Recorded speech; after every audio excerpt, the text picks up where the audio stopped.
রবিবার সন্ধ্যায় ডুয়ার্সের মাটিয়ালি ব্লকের বিধাননগর গ্রাম পঞ্চায়েত এলাকায় মোট 11টি পরিবার তৃণমূল কংগ্রেসে যোগদান করেন। এদিন সন্ধ্যায় বিধাননগর গ্রাম পঞ্চায়েতের 80 নম্বর বুথে এই যোগদান সভার আয়োজন করা হয়।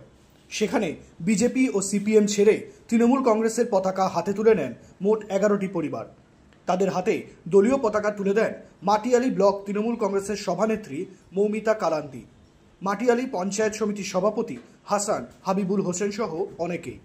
যোগদানকারীরা জানান তারা আগে তৃণমূল কংগ্রেসেই ছিলেন, কিন্তু মনোমালিন্য হওয়ার কারণে অন্য দলে যোগদান করেন।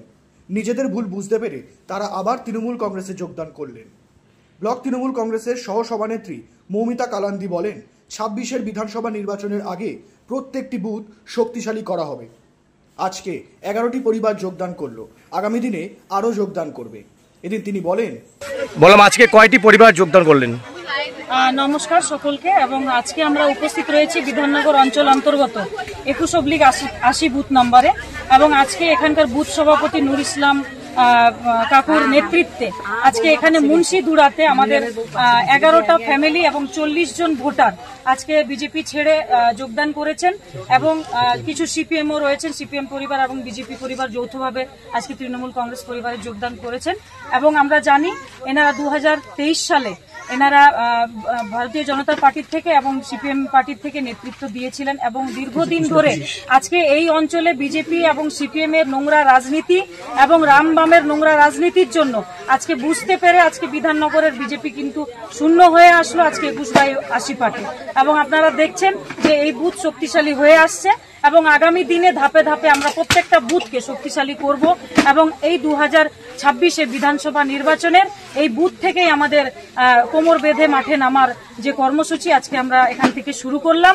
এবং আপনাদের মাধ্যমে আমরা সকল তৃণমূল কংগ্রেস পরিবারের নেতৃত্বদেরকে জানাতে চাই যে আগামী নির্বাচনে আমরা সবাই একত্রিত হয়ে নাগরাকাটা বিধানসভাকে বিধায়ক উপহার হিসেবে আমরা মমতা ব্যানার্জিকে দিই।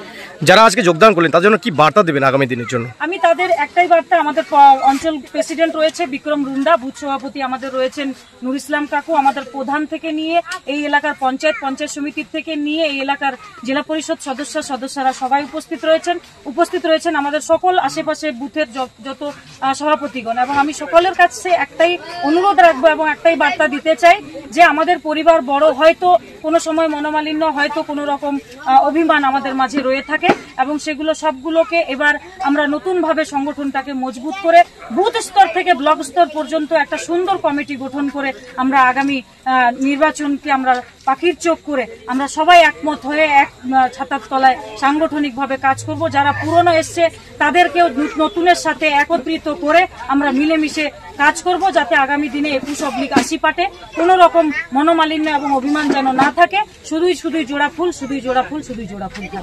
সামনেই তো বিধানসভা নির্বাচন, এই বিধানসভা নির্বাচনকে পাখির চোখ করে কি আজকের এই যোগদান সভা? দেখুন, আমাদের তৃণমূল কংগ্রেসের কাজ হচ্ছে মানুষের পাশে দাঁড়ানো এবং উন্নয়নকে পাখির চোখ করা। আমাদের বিধানসভা বলে যোগদান হয় তেমন কিছু না, আমাদের যোগদান সভা 12 মাস চলে, সে নির্বাচন হোক বা না হোক। কারণ যে সমস্ত মানুষ উল্টো দিকে মানুষের মানে বিশৃঙ্খলাতে এবং মানুষের ভুল বোঝাবুঝিতে এবং মানুষের চক্রান্ততে পড়ে যারা উল্টো দিকে গিয়ে অন্য কোথাও ভোট দিয়ে তারা বসে আছেন, তারা বুঝতে পেরেছেন যে যেখানে তারা আছেন সেখানে উন্নয়ন হয় না, যেখানে আছেন সেখানে শুধু দাঙ্গা হয় এবং মিথ্যাবাদী অপপ্রচার হয়। এবং সেই সব মানুষ কিন্তু 12 মাস ধরেই আমাদের সাথে যোগাযোগ করেন এবং আমরা এই যোগদান সভা প্রতিনিয়ত, কিছুদিন আগে দেখলেন আমাদের মাটিয়ালি বাতাবাড়ি 2 নং অঞ্চলে যোগদান হয়েছে, তার আগে মেটেলি হাটে যোগদান হয়েছে। এভাবে আমরা 12 মাসই কিন্তু যোগদান সভা চালিয়ে যাই। আর নির্বাচন একটা, যেহেতু সংবিধান নীতি আছে তাই নির্বাচন হয়, কিন্তু তৃণমূল কংগ্রেস পাশে এবং মমতা ব্যানার্জির পাশে বাংলার মানুষ চিরসাথী এবং চিরজীবন হয়ে আছে। ধন্যবাদ। অন্যদিকে আরেক যোগদানকারী বলেন, কি বলবেন আজকে এই যোগদান সভা নিয়ে? আজকের এই যোগদান কি আর বলবো, আমরা জন্মসূত্র থেকে টিএমসি করে এসেছি, অন্য কোনো দল করি নাই। তো 2023 সালের মানে গত পঞ্চায়েত নির্বাচনে কিছু মনোমালিন্যের কারণে আমরা টিএমসি দল ছেড়ে অন্য কোনো দলে যোগদান করি। গত 1.5 বছর 2 বছর ধরে 2 বছর বসেছিলাম, কোনো দল রাজনীতিতে আর ঘুরিনি। তো বর্তমান পরিস্থিতি আর কাঠামো অনুযায়ী আমরা যা দেখতেছি তাতে ভারতবর্ষের রাজনৈতিক চিত্র একটু অন্যদিকে মোড় নিচ্ছে এবং পশ্চিমবঙ্গে যে জাতি দাঙ্গা চলতেছে, হিন্দু মুসলিম, মুসলিম হিন্দু, এমন একটা রাজনৈতিক দল আমরা করি যেখানে হিন্দু মুসলিম উভয়েই সমান অধিকার থাকে এবং সমান মর্যাদা থাকে। সেই দিকে চিন্তা ভাবনা করে আমরা নিঃস্বার্থে বিনা প্রতিশ্রুতিতে আমরা পুনরায় আগের জায়গায় ফিরে আসলাম।